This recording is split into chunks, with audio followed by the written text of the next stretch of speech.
Hi, I'm Daniela O'Neill, and I'm a professor of child development at the University of Waterloo. Today I want to tell you about this board game, Race to the Treasure by Peaceable Kingdom.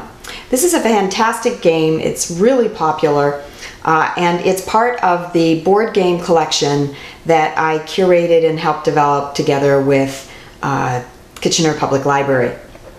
So let me tell you a little bit about how this game is played. And again, it's a cooperative game, so all the players are going to be playing together.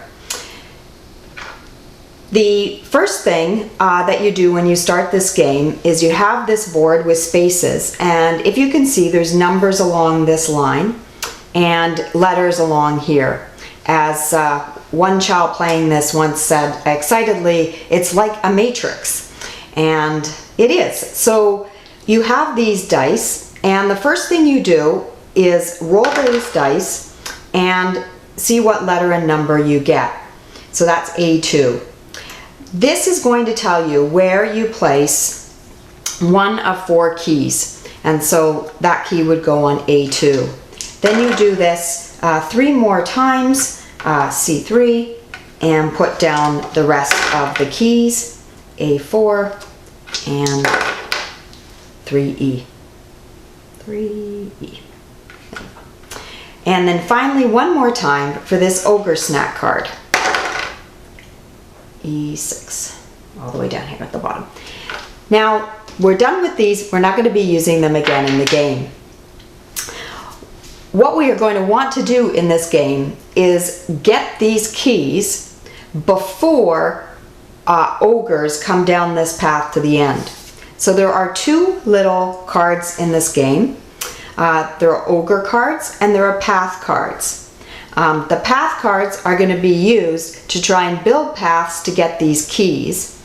And the ogres, if we turn them up out of this mixed up pile, are going to start accumulating on the side here. And if we don't get at least 3 of the keys in time before we get ogres here at the end, then the ogre has won. If we get the keys before the ogres come to the end, then we have won. So the one last thing is that if we come to the ogre snack, we are able to take 1 ogre away from here. So all of the cards would now be mixed up, and you draw for, oh, that's not so great. We've already drawn an ogre. We haven't even started on our path yet. Oh my gosh, another ogre. This is going to be an exciting game, it looks like. And here we have finally a path card, which you have to put the first path card at the start.